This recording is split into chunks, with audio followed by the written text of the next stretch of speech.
Para las personas que nos ven allí a través del internet, gracias una vez más por estar en contacto con nosotros y bienvenido a otra enseñanza más de Entre Páginas de la Biblia.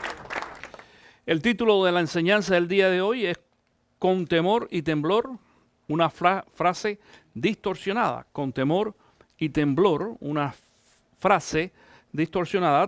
Te invito a que busques allí Filipenses capítulo 2, donde leímos el texto en esta mañana. Y voy a estar usando básicamente un texto bíblico, un versículo bíblico, que es el que vamos a usar como el versículo principal en esta mañana. Y me refiero a Filipenses 2:12. Este va a ser el texto bíblico base o clave de este día.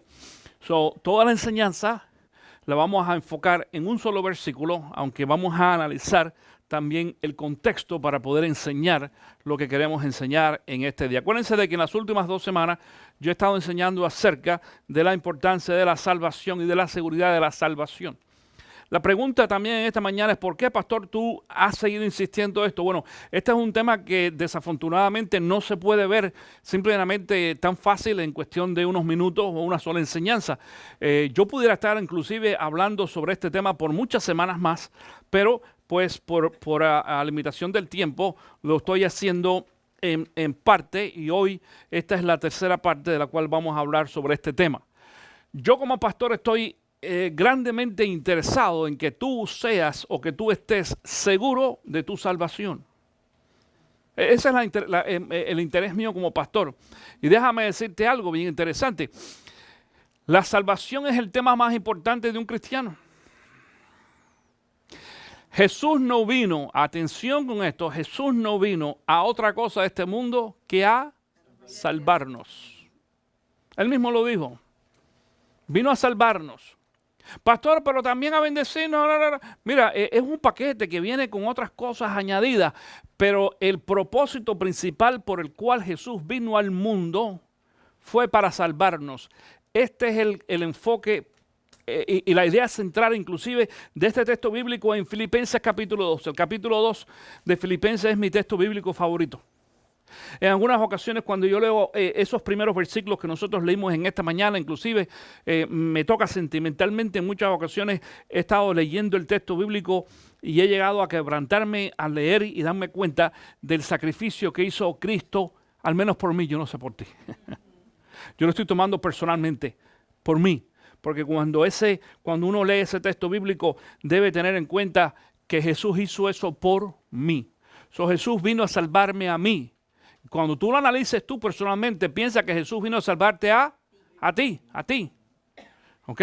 Tómalo personal y ahí es donde te vas a empezar a dar cuenta. Tomando en cuenta esto, entonces, mi interés como pastor es de que tú estés confiado y seguro de tu salvación. No tengas duda. Yo estoy asombrado, y más que todo en este área donde nosotros vivimos, aquí, en el área de Ocala, centro de la Florida. La mayoría de las iglesias y la mayoría de los pastores que yo escucho, la mayoría, escúchame, predican acerca de la pérdida de la salvación. Creen en la pérdida de la salvación y lo enseñan de esa forma. Y lo enseñan, déjame decirte, de una forma incorrecta, y a lo mejor algunas personas que inclusive nos escuchan allí o nos ven en internet piensan que esto es una arrogancia, pero no lo es. Yo voy a explicar por qué hoy en parte. Voy a poner ejemplos de por qué no es una arrogancia el estar seguro de que tú eres salvo. Es como aquellos matrimonios que no están seguros si la esposa o el esposo los ama. Ouch. Pero eso es común. Y me llama mucho la atención que muchas iglesias, atención con esto, porque todo es un movimiento que está ahora candente, muchas iglesias se preocupan más de los ministerios familiares para que los esposos y las esposas estén seguros que ellos se aman. Están más preocupados que eso, que el enfoque que le dan a que la iglesia esté segura de que en realidad el que más te ama a ti es Cristo Jesús. Tanto así que te dio una salvación que es eterna.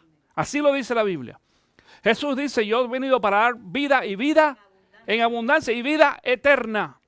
El libro de Juan nos enseña de que la vida que Jesús nos da es eterna, la salvación es eterna. Eterno quiere decir para siempre, no puede ser que se acabe, no puede ser que se termine, ni puede ser que yo lo pierda. Si lo pierdo, entonces no es eterno, entonces yo no he entrado en una salvación eterna. Y sinceramente yo digo, a mí me molesta en muchas ocasiones cómo algunos pastores o predicadores tratan de revestir allí algunos de estos textos bíblicos distorsionados. Por eso uso en esta mañana con temor y temblor una frase distorsionada, porque distorsionan el texto bíblico tratando de enseñar un error. Y voy a poner algunos ejemplos en esta mañana. Filipenses capítulo 2, versículo 2 dice así. Y voy a usar en esta mañana la versión Reina Valera. Yo normalmente uso para predicar la Nueva Internacional, pero como es la que más se usa, muchos de ustedes también la usan y a la hora de enseñar este texto bíblico, pues las personas usan esta versión, es la que voy a usar en esta mañana. Y dice así el versículo 12. Por tanto, amados míos, como siempre habéis obedecido, no como en mi presencia solamente, sino mucho más ahora en mi ausencia, ocupaos de vuestra salvación con temor y temblor. La frase importante aquí es al final del versículo que dice, ocupaos en vuestra salvación con temor y temblor. Por ejemplo, la versión internacional, en vez de decir ocupados, dice, lleven a cabo su salvación. Esa es la frase que dice, lleven a cabo su salvación. En este texto bíblico, voy a usar por ejemplo esta pantalla de aquí ahora, en este texto bíblico vamos a hacer enfoque a 3 palabras. La primera de ellas es la palabra ocupaos. Esa es la primera, ocupaos. Vamos a ver qué es lo que significa ocupaos. Y la segunda es que son 2 palabras, es una frase compuesta de 2 palabras que quiere decir temor y temblor. Y voy a explicar por qué en esta mañana voy a explicar las 2 juntas, temor y temblor. Las 2 cosas.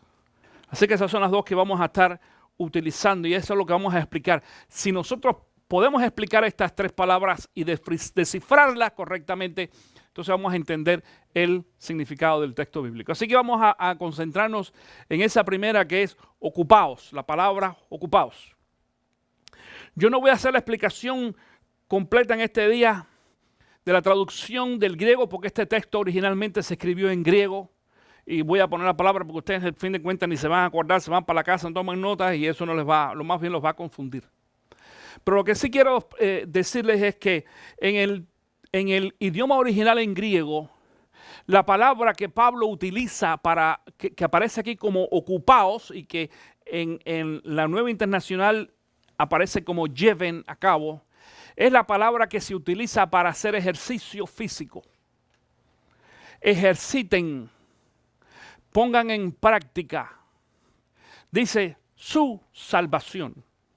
Aquellos que creen en la pérdida de la salvación, curioso, reemplazan esa palabra con una palabra que no aparece ni significa lo mismo en el griego, que es la palabra cuiden. Porque eso es lo más común. Cuiden su salvación con temor y temblor. Y yo creo que decir en esta ocasión otra cosa. Cuiden no es lo mismo que ocuparse de.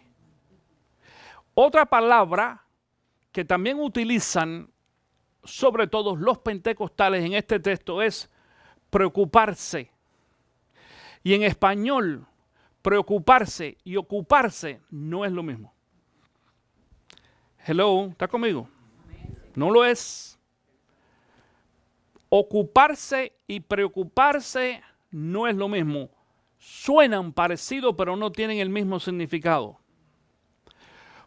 Ocuparse es acción. Preocuparse es sentimiento. Tú lo puedes poner ahí en tus notas si quieres, a lo mejor, las 2 palabras. Ocuparse es igual a acción. Preocuparse es igual a un sentimiento. Cuando tú te preocupas de algo, tú tomas acción, tú haces algo porque tú estás ocupado. ¿Entiendes esto? tú te ocupas de algo, quiere decir, te pones las pilas. Cuando tú te preocupas, la preocupación es un sentimiento que empieza dentro de ti, que en muchas ocasiones inclusive se convierte en depresión. Y es cierto, por una mala enseñanza de la palabra de Dios, en algunas ocasiones, algunos creyentes se preocupan y no se ocupan. ¿Estás conmigo? Porque si yo te digo de que cuando pecas, dejas de venir a la iglesia y no diezmas y pierdes tu salvación, ¿te vas a empezar a qué? Te vas a empezar a preocupar.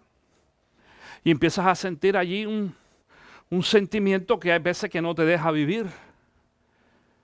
Pero cuando lo que yo hago es enfocarme en la importancia de tu salvación y ayudarte a que a través de la conciencia tú entiendas lo importante y el valor que tiene tu salvación, entonces no te vas a preocupar, sino te vas a ocupar.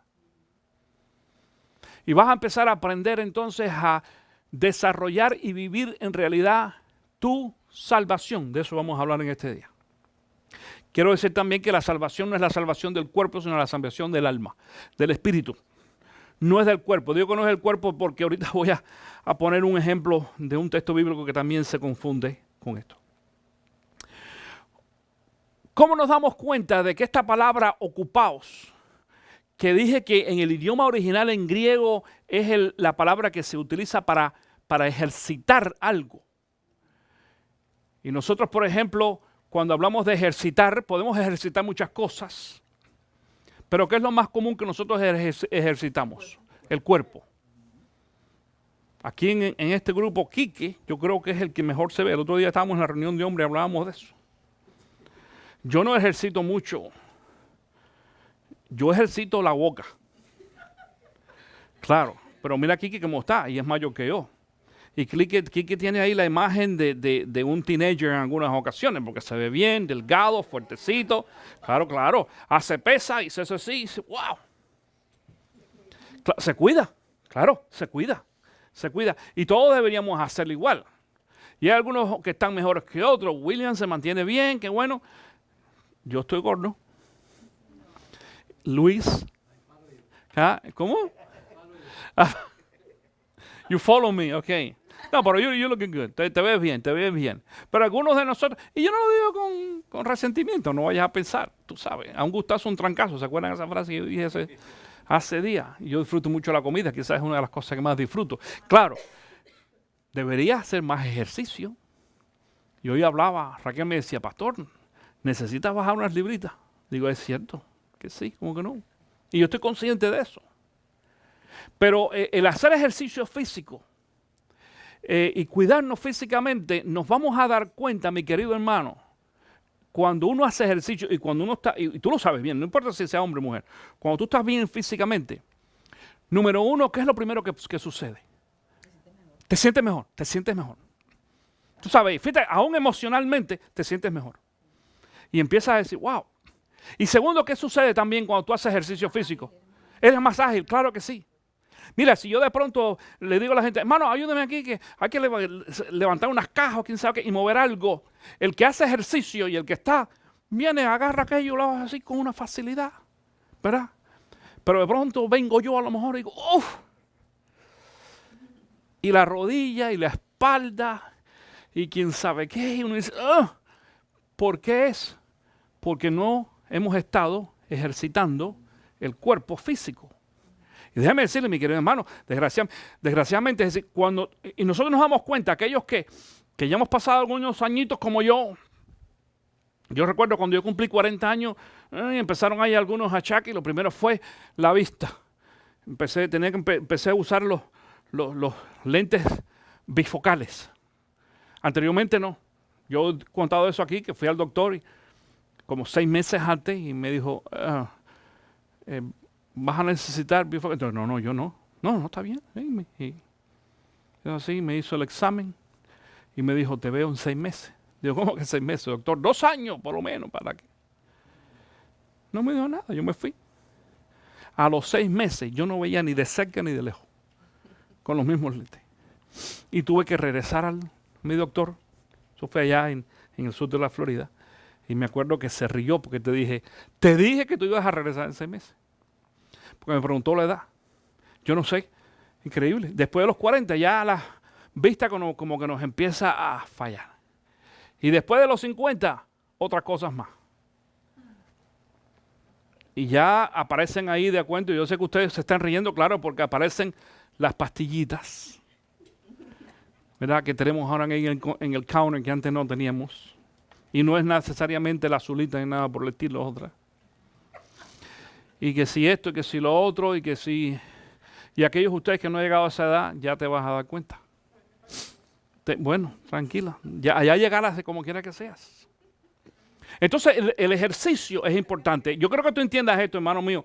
Y yo creo que tú entiendas de que en esta ocasión Pablo está usando palabras para que nosotros nos hagamos una relación. Y para poder hacer esa relación tenemos que entender el significado de las palabras. A ver, ¿cómo lo vamos entonces a aplicar ahora a lo espiritual? Porque el ejercicio físico nos hace sentir bien y nos da a nosotros agilidad y nos da fuerza. Y eso quiere decir de que cuando... Mira, hablando de cuando, yo el otro día pensaba, si de pronto a mí me cae un perro atrás, me agarra. No, me agarra, porque ahí yo no puedo correr con la misma fase. Yo tengo una rodilla mala que me han hecho 2 operaciones ya. Papá, me agarra. Pero antes, no, que va. Yo recuerdo en una ocasión hace unos años atrás que me cayeron atrás una gente y yo llegué y brinqué una barda que tenía 12 pies de altura. 12. Esto fue en California. 12 pies. Y no tuve ningún problema. Después yo ni sabía cómo. El susto me hizo. Pero ahora yo no puedo brincar ni una rejita de esa de la entrada de la casa, no. Uno tiene que entenderlo. Estoy falto de ejercicio. Ahora, es necesario que esa palabra la pongamos ahora en lo espiritual para darnos cuenta que el ejercicio espiritual nos va a dar a nosotros fortaleza espiritual. Y por eso hay muchos hermanos, muchos cristianos, que cuando están en medio de un problema o de una prueba, ¿qué es lo que sucede? Se caen. Y no tienen fuerza. Y se deprimen. Y el Señor es el que dice en su palabra que no hay prueba que nosotros no podamos resistir que Dios ponga en nosotros. Pero cuando tú haces ejercicio espiritual y cuando tú espiritualmente te has alimentado y estás bien, entonces tú vas a pasar la prueba espiritual, incluyendo la de la duda de la salvación.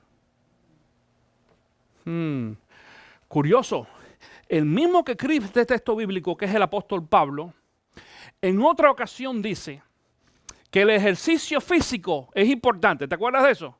Pero que no es más importante que el ejercicio espiritual. Diciéndole a la gente, inclusive él hace la comparación de que en aquellos años, en aquellos tiempos, en Roma existía allí aquel gran coliseo donde comenzaron las olimpiadas y demás, y la gente iba, hacía su ejercicio y corría, y le daban al final un reconocimiento y demás, y las medallas y todo lo demás. Y Jesús, cuidado, porque hay muchos creyentes que dicen de que, Pablo dice que no hagamos ejercicio. No, eso no es lo que dice, eso es una distorsión también. Pablo no dice que no hagamos ejercicio. Pablo dice que el ejercicio espiritual es más importante que el ejercicio físico. Es decir, tú no haces nada con estar muy fuerte y muy bien, y sano físicamente si espiritualmente estás débil. Entonces es bueno mantener los dos. Quique sigue haciendo tu ejercicio, fantástico. Pero ahora tienes tu Biblia. ¿Entiendes? Ya no es las pesas aquí, es la otra. Claro. ¿Para ejercitar qué? El espíritu. Y nosotros debemos hacer lo mismo de todas maneras. Entonces, es importante darnos cuenta en esta ocasión de que Pablo se está refiriendo a una forma de ejercitar. Por eso dice, ocupaos en vuestra salvación. La otra cosa que vamos a hacer enfoque en este día es ¿por qué Pablo? ¿Cuál es la razón por la cual Pablo está pidiendo ahora que nos enfoquemos? Yo quiero que veas que en este texto bíblico la primera palabra que aparece allí o la primera frase es por tanto, coma. ¿Cómo dice tu Biblia? Por tanto. ¿Y la tuya, Luisa? Así que. Es lo mismo. Por tanto. Eso quiere decir de que anteriormente a esa frase tiene que haber existido una explicación de algo. Y esa fue la lectura que tuvimos en esta mañana aquí. Porque comenzando, acuérdate una cosa otra vez. Yo te he enseñado a ti que para poder interpretar un texto bíblico lo tenemos que hacer en su contexto. Eso quiere decir que tomamos todo el texto bíblico a ver qué es lo que dice antes y después para entender. Y si nos movemos desde el versículo número 1 en el capítulo 2, nos vamos a dar cuenta de que Pablo está hablando ahora de este texto increíble que empieza a darnos a mencionar que qué fue lo que tuvo que hacer Cristo para que tú y yo nos salváramos. Porque cuando llegamos en el versículo 5 dice, haya pues en vosotros este sentir que hubo también en Cristo Jesús. Escuchen esto, sentir. Es decir, identifícate con Cristo. En muchas ocasiones cuando hay personas que piden un familiar, uno dice, ay, lo siento mucho, pero en realidad tú no sientes nada, ni yo tampoco. No sentimos nada. No, de verdad, piénsalo. Pero si tú pierdes un familiar, sobre todo un hijo, yo no sé si alguno de ustedes ha perdido un hijo. Si tú pierdes un hijo y tú te acercas a otra persona que ha perdido un hijo, tú sí le puedes decir, me identifico contigo, lo siento. Lo mismo en los papás. Yo perdí a mi mamá está viva, pero mi papá ya lo perdí hace unos años atrás. Cuando yo hablo con alguien que perdió un papá, entonces yo le puedo decir, lo siento, me identifico contigo. ¿Por qué? Porque ya yo perdí a mi papá, a quien amaba con todo mi corazón. ¿Estás conmigo en esta mañana? Por eso dice aquí en esta ocasión, en el versículo 5, que es necesario que tú y yo tengamos el mismo sentir que Cristo, pues dice, haya pues en vosotros este mismo sentir que hubo también en Cristo, el cual siendo en forma de Dios, no se estimó el ser igual que Dios como cosa que aferrarse, y empieza a contar y yo te voy a decir, yo te voy a hacer la explicación en esta mañana de lo que quiere decir ese texto bíblico. Tú lo vas a leer en tu casa, yo no lo voy a leer completamente, pero Pablo lo que está diciendo en esa ocasión es que Cristo Jesús lo que hizo fue que un día se paró del trono donde él estaba, porque Cristo es rey, tú entiendes eso, ¿verdad? Eso es lo que dice la palabra. Se paró del trono donde estaba y cogió y se quitó su capa y la puso allí sobre el trono, y se quitó su corona y se quitó el diadema y lo puso allí, y decidió entonces hacerse plebeyo como tú y como yo. Esta es la comparación, mi querido hermano. Por eso dice de que entonces ese Cristo se hace hombre.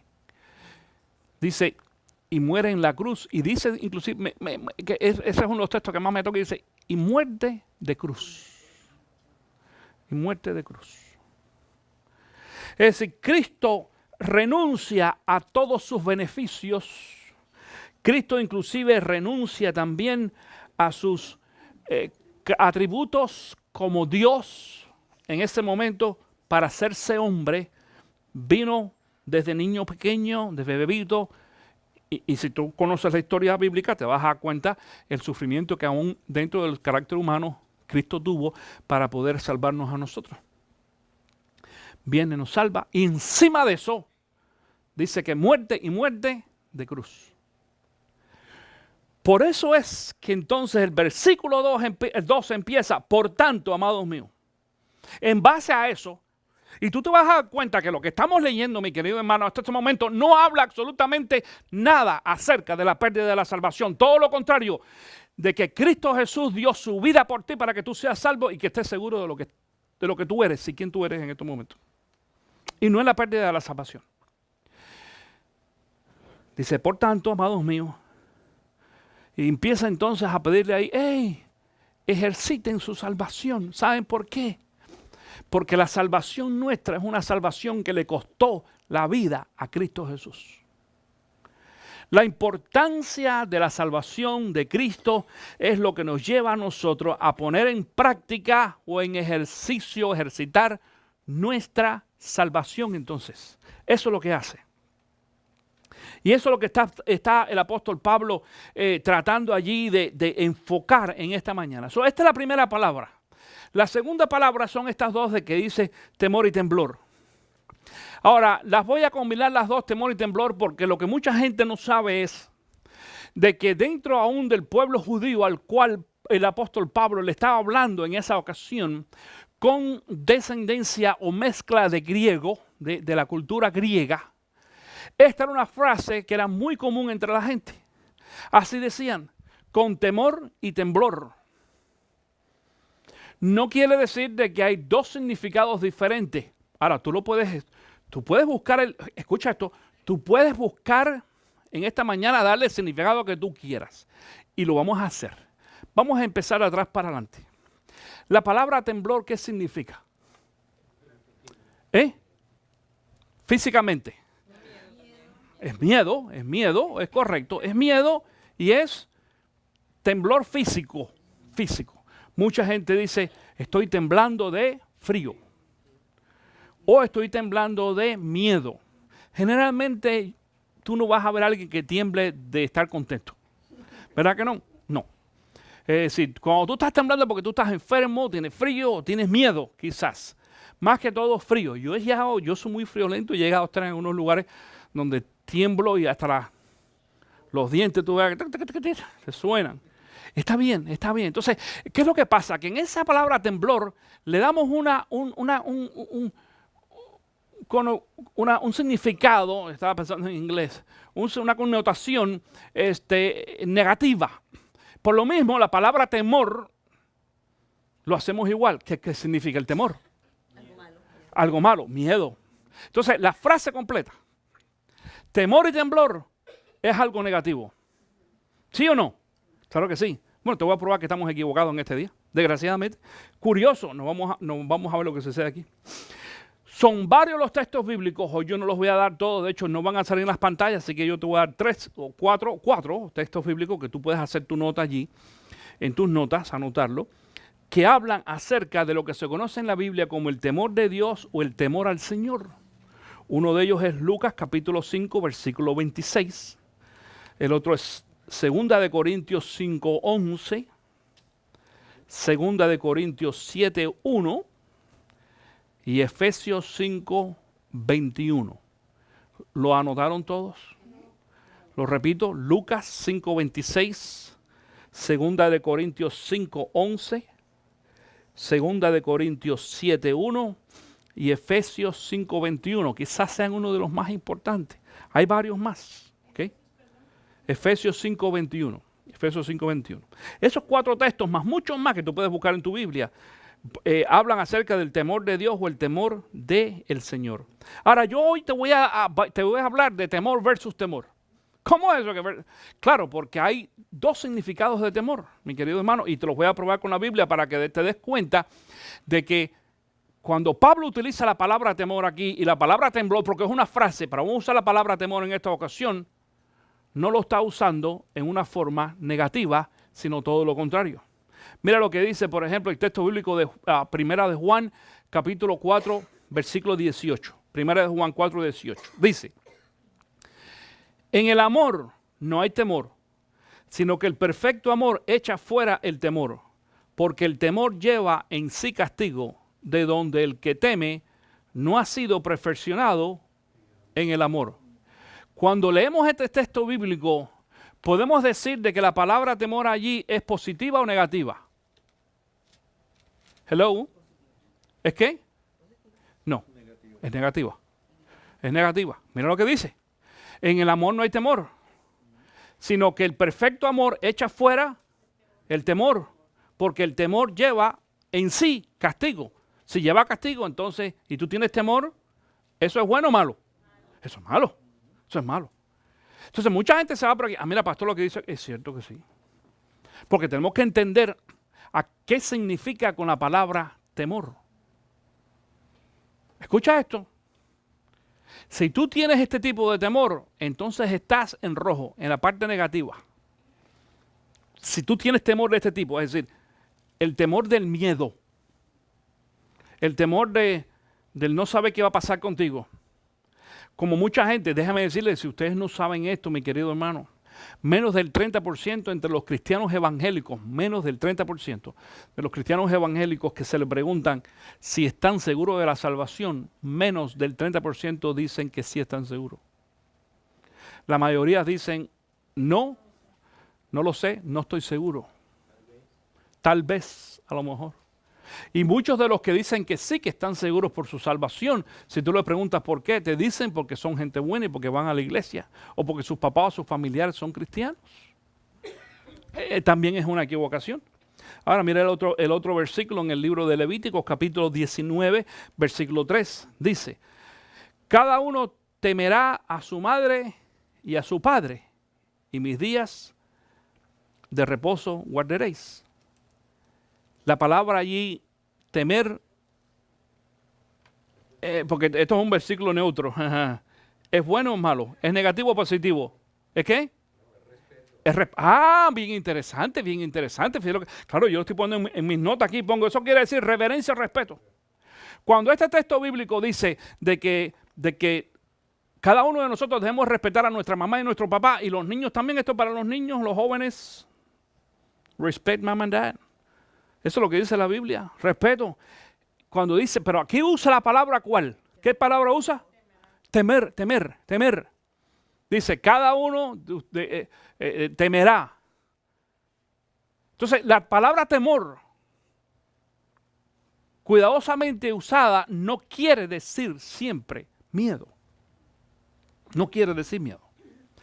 Porque el versículo anterior dijimos que dice ese texto bíblico que si tú tienes temor, quiere decir que no tienes el amor de Dios. ¿Estás conmigo? Estoy fuera. Pero ahora en esta ocasión, este texto bíblico me está diciendo de que yo debo de temer de mi mamá y mi papá. Claro. Y te voy a decir una cosa, temer, voy a ponerlo ahora de otra forma. Hay muchos niños que sí tienen temor de miedo de mamá y papá. Porque mamá y papá vienen con la chancleta o el cinturón. Pero déjame decirte que el verdadero temor no es a la chancleta, ni es al cinturón de mamá y papá. Es a la autoridad de mamá y papá. Porque cuando mamá y papá ponen una disciplina correcta y el hijo también tiene buena respuesta, mamá y papá no tienen que sacar la chancleta ni el cinturón. ¿Sí o no? Claro. Por eso ahí es que tú haces así, miras al muchacho y dice ese dicho, interpreta mi silencio. Y cuando tú haces así que lo miras, ya el muchacho sabe. Ay, ya yo sé lo que me quiere decir mi mamá y mi papá. Eso es, en esta ocasión, reverencia o respeto. Proverbios capítulo 1, versículo 7 dice lo siguiente. El principio de la sabiduría es ¿qué cosa? El temor a Jehová. Curioso, el principio de la sabiduría es el temor a Jehová. Entonces nos damos cuenta en esta ocasión, mi querido hermano, de que la palabra temor, si tú la usas negativamente, quiere decir que está fuera de la voluntad de Dios. Pero la palabra temor, en la mayoría de las ocasiones en la Biblia, es temor cuando se refiere a Dios. Tanto temor a Dios o temor al Señor, quiere decir respeto, quiere decir reverencia, quiere decir obediencia. A eso se refiere. Digo esto en esta mañana, porque si yo tomo entonces otra vez el texto bíblico del versículo 12, estoy en Filipenses 2:12, donde dice allí, entonces, ocupaos en vuestra salvación con temor y temblor. Esa palabra temor no puede ser negativa, tiene que ser positiva. No puede ser el temor de miedo. Porque Pablo no me va a instar a mí a tener miedo para ser entonces, diríamos, descalificado, porque el otro texto bíblico que te leí anteriormente fue de Juan, de primera de Juan 4:8, dice que si alguien tiene temores porque no tiene el amor de Dios. ¿Me hago entender en esta mañana? Que esa palabra en el versículo 12, la palabra temor, cuando hablamos de temor y temblor, no es temor de miedo, es de reconocimiento, es de excelencia, es de respeto, es de reverencia a Cristo Jesús y a lo que Cristo hizo por mí y al sacrificio que Cristo tuvo que hacer por mi salvación. La pregunta en esta mañana entonces es, ¿qué es entonces lo que quiso decir el apóstol Pablo cuando dijo ocupaos en vuestra salvación? Ocupaos de vuestra salvación no significa trabajen para su salvación, sino vivan una vida consistente con el nuevo estatus de ser hijos de Dios. Si tú eres un hijo de Dios y si tú eres creyente, tú en esta ocasión, entonces tienes que tener una vida diferente porque tú te das cuenta de que Cristo Jesús tuvo que hacer un sacrificio para poder salvarte a ti.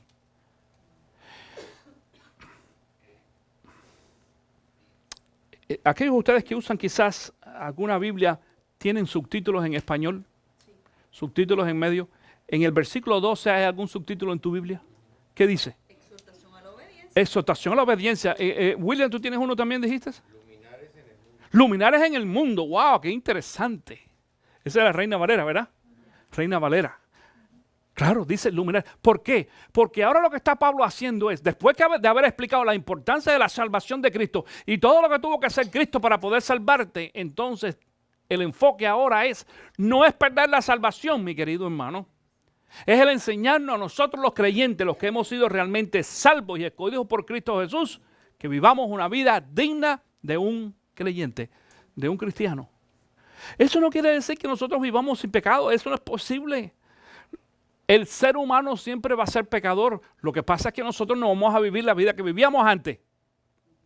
De hecho, aquí pudiéramos explicar, hablando de la salvación, y ustedes me han escuchado hablar de esto, no lo tengo en mis apuntes, fíjense, pero el Señor lo está poniendo en mi mente ahora para que lo comparta con ustedes, que referente a la salvación, nosotros somos salvos, pero cuando nosotros lo vemos desde un punto de vista teológico también, podemos decir, fuimos salvos, somos salvos y seremos salvos. O hemos sido salvos, estamos siendo y seremos. Pastor, ¿cómo? Porque fuimos salvos o hemos sido salvos, quiere decir de condenación.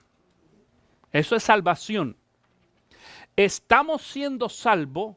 Es que en estos momentos nosotros estamos siendo salvos, atención de esto, del control del pecado. Ya nosotros fuimos salvos del pecado de condenación, pero ahora estamos siendo salvos del control del pecado. ¿Por qué? ¿A qué quiere decir esto? Eso es igual a santificación. Tú y yo estamos ahora en el proceso de santificación. Y eso quiere decir que como ya conocimos a Cristo Jesús y Cristo nos salvó, ahora estamos aprendiendo a ser salvos del control del pecado, porque ya ahora el pecado no nos controla como nos controlaba antes, pero todavía hay cierto control en algunas áreas. ¿Sí o no? Claro que sí, sí lo hay. Pero el día que estemos en la presencia de Cristo Jesús, seremos salvos. Fíjate, seremos salvos ahora de la presencia del pecado, no del control, de la presencia. ¿Por qué? Porque el día que estemos en la presencia de Cristo Jesús, ya no va a haber pecado en nosotros. Ya nosotros no vamos a ser expuestos al pecado, no nos tenemos que preocupar. No va a haber tentación. ¿Cómo? No, porque no vamos a caer en pecado. Eso significa, ¿sabes qué? Teológicamente, ¿en qué? En la glorificación. Ese es el proceso de salvación. Salvación, santificación, glorificación. Hemos sido salvos, estamos siendo salvos, seremos salvos. Ahora, en general, ¿somos salvos? Sí, ya somos salvos desde el principio.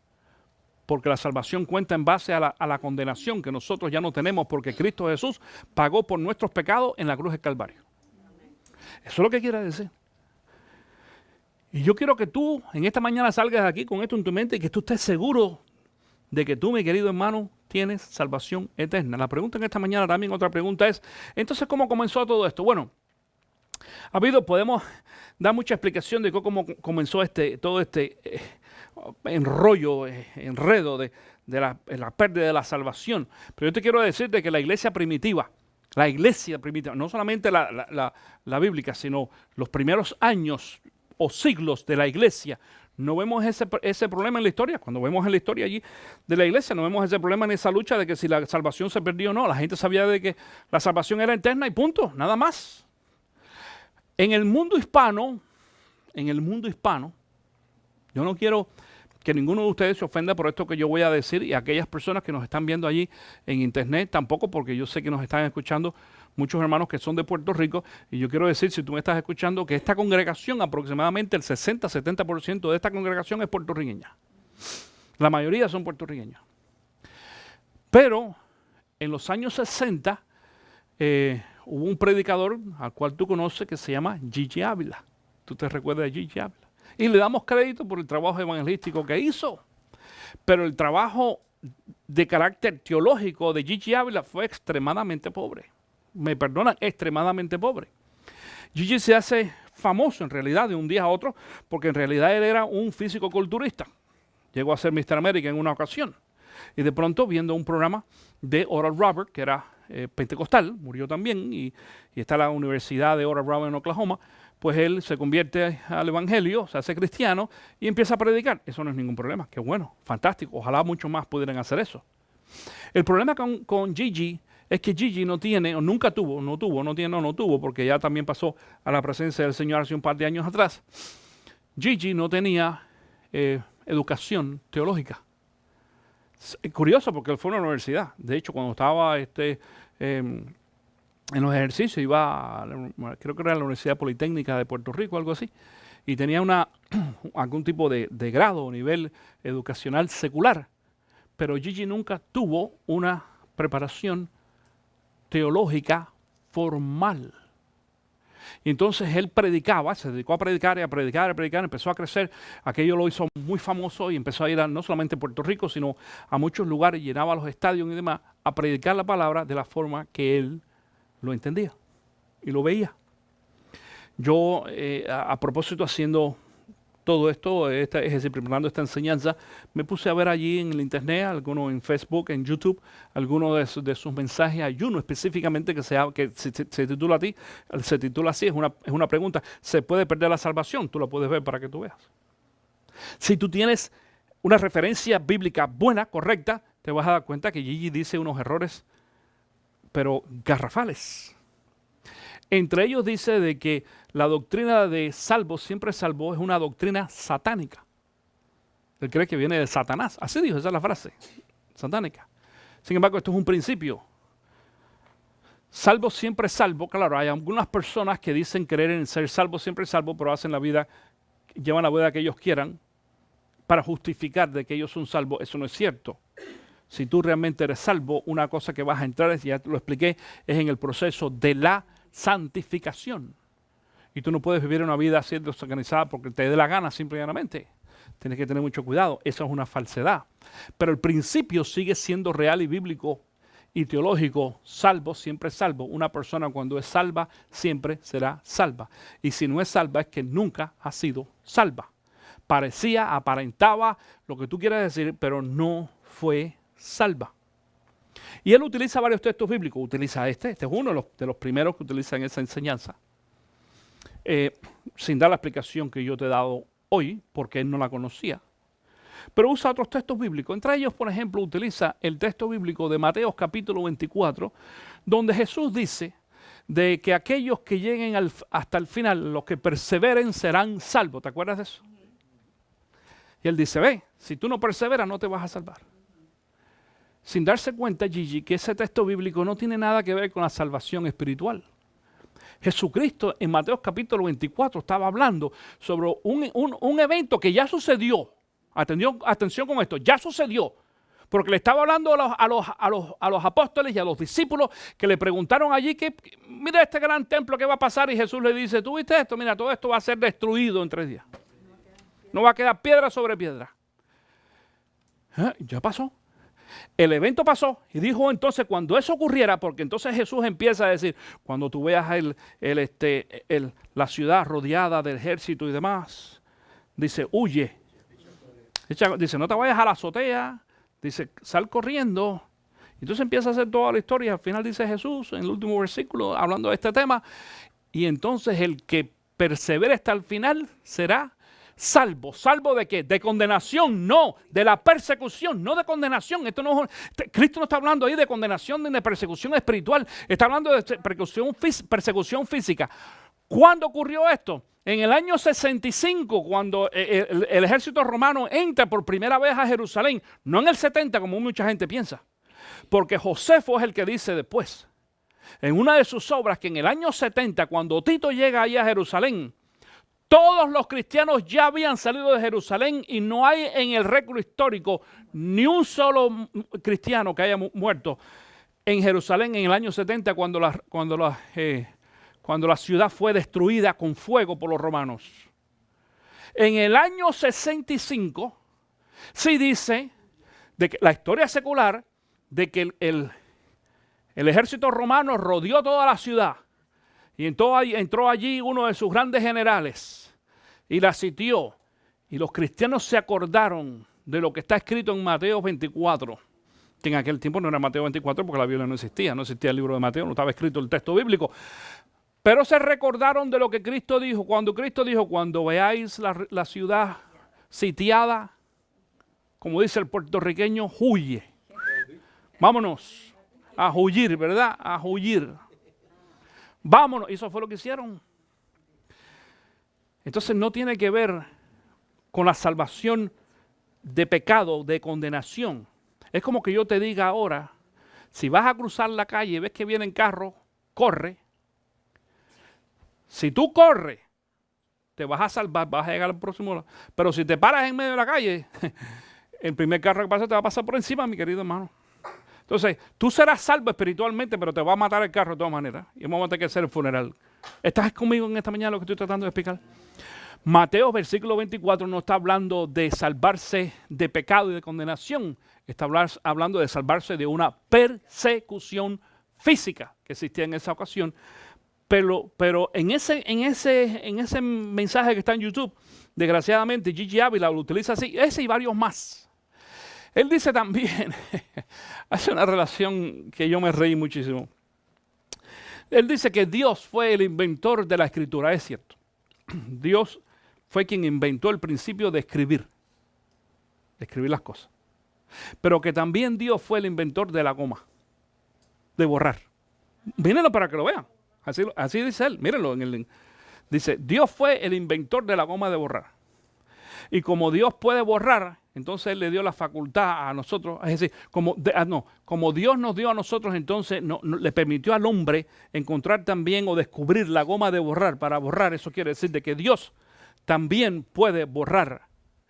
Y Él entonces empieza a hablar de lo que el tema que Él habla en la Biblia, cuando Dios, es cierto que Moisés en una ocasión le dice a Dios, cuando baja de la montaña y el pueblo pecó, dice, bueno, Señor, yo te pido que tú perdones a mi pueblo y más. Si no los perdonas, borra mi nombre de tu libro.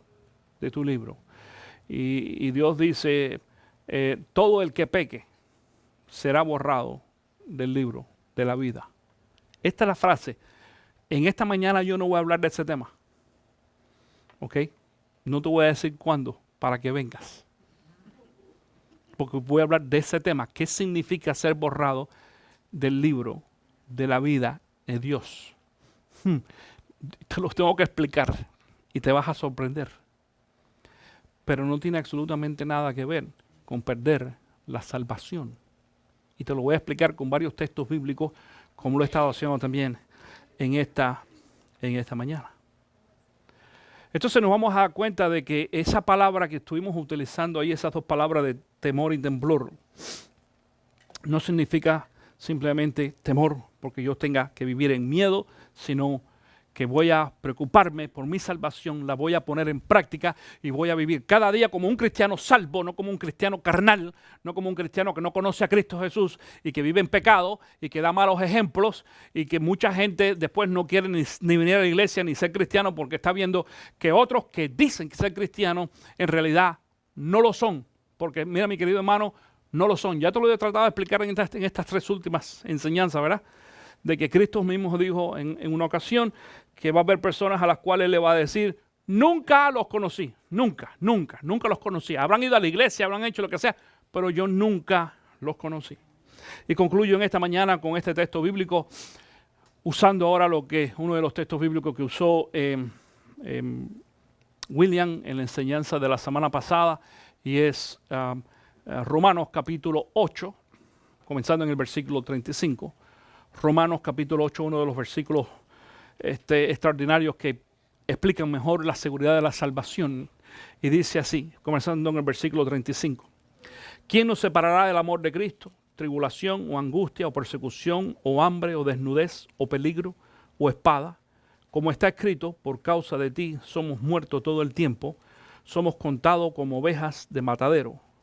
Antes, en todas estas cosas, atención con esto que dice Pablo ahora, porque yo creo que entiendas que en los primeros versículos aquí Pablo está hablando de cosas y de personas, ¿okay? Lo voy a mostrar ahora, pero dice entonces el versículo 37, en base a eso, fíjate, antes, en todas estas cosas, somos más que vencedores por medio de aquel que nos amó. Versículo 38, y subráyalo en tu Biblia. Por lo cual, ¿qué cosa? Estoy seguro. Escucha esto bien, mi querido hermano. Pablo dice que él está seguro, por lo cual estoy seguro de que ni la muerte, ni la vida, ni ángeles, ni principados, ni potestades, ni lo presente, ni lo porvenir, ni lo alto, ni lo profundo, ni ninguna otra cosa creada nos podrá separar del amor de Dios, que es en Cristo Jesús, Señor nuestro. Escuchen esto. Por eso dice Pablo, por lo cual estoy seguro, y yo quiero que tú estés seguro. Y yo quiero que tú salgas de aquí. Si tú me estás viendo allí también en el internet, yo quiero que tú estés seguro, si en realidad tú tienes una relación con Cristo Jesús, de que tú estés seguro de que tú eres salvo, y el día que tú mueras, tú vas a ir al cielo con Cristo Jesús. No importa lo que suceda, porque dice aquí algo bien interesante, que ni nada ni nadie. ¿Cómo que nada? No, ahí no dice nada. Sí, como que no. Mira lo que dice aquí. Dice, ni la muerte ni la vida. ¿Esos son qué cosas? Cosas, ni la muerte ni la vida. Y dice, ni ángeles, ni principados, ni potestades. ¿Esos son qué cosas? Seres espirituales. Son ni las cosas, ni nadie nos puede separar del amor de Cristo Jesús. Y a lo mejor tú dices, pero pastor, ¿y el pecado? Porque ahí no dice el pecado. Pero mira lo que dice aquí. Dice, ni potestades, ni lo presente, ni lo porvenir, es decir, ni el tiempo, ni lo alto, ni lo profundo, ni ninguna otra cosa creada. Ninguna otra cosa creada nos podrá separar del amor de Dios. El pecado es algo que es creado. ¿Creado por quién primero? Por el diablo. Y segundo, por nosotros los hombres. Ni el pecado puede separar del amor de Cristo Jesús. Esto es lo que dice este texto. Pero lo principal es, por lo cual estoy seguro. Yo quiero que tú en esta mañana te vayas a tu casa estando seguro en tu corazón de que en realidad tú eres salvo.